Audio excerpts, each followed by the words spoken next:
میں ختیجہ ہوں۔ میری شادی 15 سال کی عمر میں فرقان سے کر دی گئی۔ میں اس وقت 8ویں جماعت میں تھی۔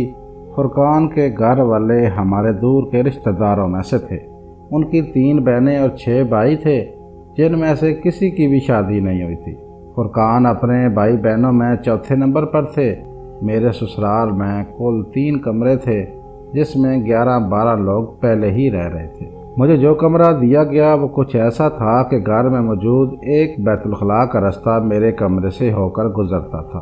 میں فرقان کو بالکل بھی نہیں جانتی تھی، نہ کبھی بات ہوئی تھی اور نہ ہی ملاقات۔ بڑوں میں بات طے ہوئی اور شادی ہو گئی۔ شادی کی پہلی رات فرقان نے صرف یہ بتایا کہ مجھے کیا کرنا ہے اور کیا نہیں، کیسے رہنا ہے، کپڑے کیسے پہننے ہیں اور کون کون سی ذمہ داریاں اٹھانی ہیں۔ میری شادی کی پہلی صبح عام لڑکیوں کی طرح بالکل بھی نہیں تھی۔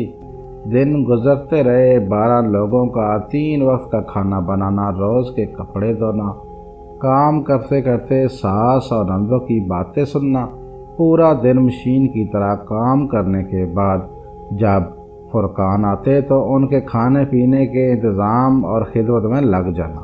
فرقان کی عادت تھی کہ جب وہ گھر آتے تو اتنے تھکے ہوئے ہوتے کہ مجھ سے کوئی بات نہ کرتے، اپنی امی کے پاس جا کر بیٹھ جاتے اور انہی کے پاس مجھے انہیں کھانا پیش کرنا ہوتا تھا، جس کے بعد وہ کمرے میں سونے کے لیے چلے جاتے تھے۔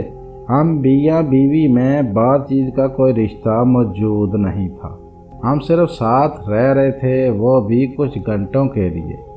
میرے دیور، جیٹھ اور نندیں سب جوان تھیں، مگر اس گھر میں دن بھر انتہا سے زیادہ مشکل اٹھانی پڑتی تھی، لیکن میں اس کے متعلق کسی سے بھی بات نہیں کر سکتی تھی، کیونکہ رخصتی کے وقت مجھے کہا گیا تھا کہ تمہیں جو بھی مسئلہ ہو اپنے سسرال میں ہی رہنا، ہم سے آ کر کچھ کہنے کی ضرورت نہیں۔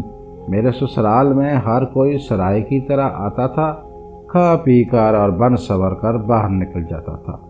گھر میں کمانے والے صرف فرقان تھے، اس لیے بھی وہ بہت پریشان رہتے تھے۔ فرقان کی امی کی عادت بھی تھی اور میری ڈیوٹی بھی کہ مجھے سونے کے لیے جانے سے پہلے ان کی ٹانگیں دبانی ہوتی تھیں۔ فرقان کمرے میں جا کر سو جاتے تھے، میں ان کی امی کی ٹانگیں دباتی رہتی۔ جب وہ سو جاتی تو مجھے کمرے میں جانا ہوتا تھا۔ ایک دن اسی طرح ٹانگیں دباتے دباتے میری آنکھ لگ گئی۔ صبح 5 بجے سے شروع ہونے والا مشقت سے بھرا دن رات 2 یا 3 بجے تک جاری رہتا تھا۔ آرام کا تو نام لینا کلمہ کفر کی طرح تھا، اس لیے مجھے بالکل خیال نہیں رہا۔ اچانک مجھے احساس ہوا کہ کوئی میری قمیض اٹھا رہا ہے۔ میں نے ذرا سی آنکھیں کھولیں تو مجھے اپنے ایک جیٹھ کی شکل دکھائی دی۔ میں چونک کر اٹھی، ڈر اور خوف سے مجھ پر سکتہ طاری تھا کہ یہ کیا ہو رہا ہے میرے ساتھ، یہ تو میرے معتبر رشتے ہیں، کیا میں کوئی ڈراؤنا خواب دیکھ رہی ہوں؟ چند لمحوں میں کئی سارے ذہن میں آنے والے خیالات کو جھٹک کر جب میں نے دیکھا تو واقعی سچ تھا۔ میں نے فوراً اپنے جیٹھ کا ہاتھ زور سے پکڑ کر اسے دور دھکیلا، وہ وہاں سے فوراً بھاگ گئے۔ میرے ساتھ یہ سب کچھ اس وقت ہوا جب میں اپنی ساس کے پاؤں میں سو گئی تھی۔ اس کے بعد مجھے نیند نہیں آئی۔ صبح فرقان کام پر چلے گئے۔ میں نے اپنی ساس کو یہ بات بتائی تاکہ وہ میرے لیے کچھ کریں، وہ بھی ایک عورت ہیں، اس لیے وہ میری کیفیت کو سمجھیں گی اور اپنے بیٹے کو سزا دیں گی۔ مگر مجھے بہت حیرت ہوئی اس وقت جب انہوں نے کہا کہ خبردار، اگر یہ بات فرقان سے کہی زبان چیر دوں گی۔ بھائیوں میں لڑائی جھگڑا کروانا چاہتی ہو، بات سمجھ لو، میں فرقان کے منہ سے کچھ نہ سنوں، ورنہ اپنے گھر کا رستہ تو معلوم ہے نا تمہیں۔ کیا سسرال میں عورت محفوظ ہوتی ہے؟